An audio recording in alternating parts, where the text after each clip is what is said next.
Sekda Aceh Takwala mengatakan pengelolaan keuangan daerah harus berorientasi pada kepentingan publik sehingga dapat menciptakan kesejahteraan bagi masyarakat Aceh. Hal tersebut disampaikan saat membuka acara sosialisasi Peraturan Menteri Dalam Negeri Nomor 27 Tahun 2021 tentang pedoman penyusunan APBD 2022.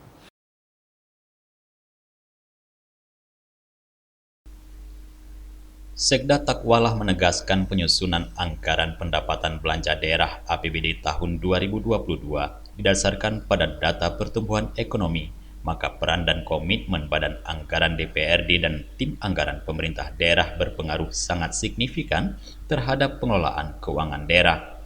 Sekda mengatakan pengelolaan keuangan daerah harus sesuai dengan amanat undang-undang. Apabila pengelolaan keuangan daerah tidak dilakukan sesuai ketentuan perundang-undangan, maka akan berimplementasi buruk terhadap penyelenggaraan pemerintah daerah. Dalam kesempatan tersebut, Sekda menyampaikan sejumlah pesan penting kepada para peserta, di antaranya meminta agar APBD tahun anggaran 2022 memberikan stimulus untuk mendukung reformasi struktural guna memulihkan ekonomi dan meningkatkan produktivitas serta daya saing daerah. Sekda juga meminta pemerintah kabupaten kota untuk mengubah budaya kerja seperti mengoptimalkan kerja digital dalam pertemuan atau rapat dan mengurangi belanja tidak efisien. Karena biaya operasional kantor dan belanja aparatur harus ada penghematan sehingga anggaran dapat dialihkan pada belanja yang memberikan manfaat langsung bagi masyarakat.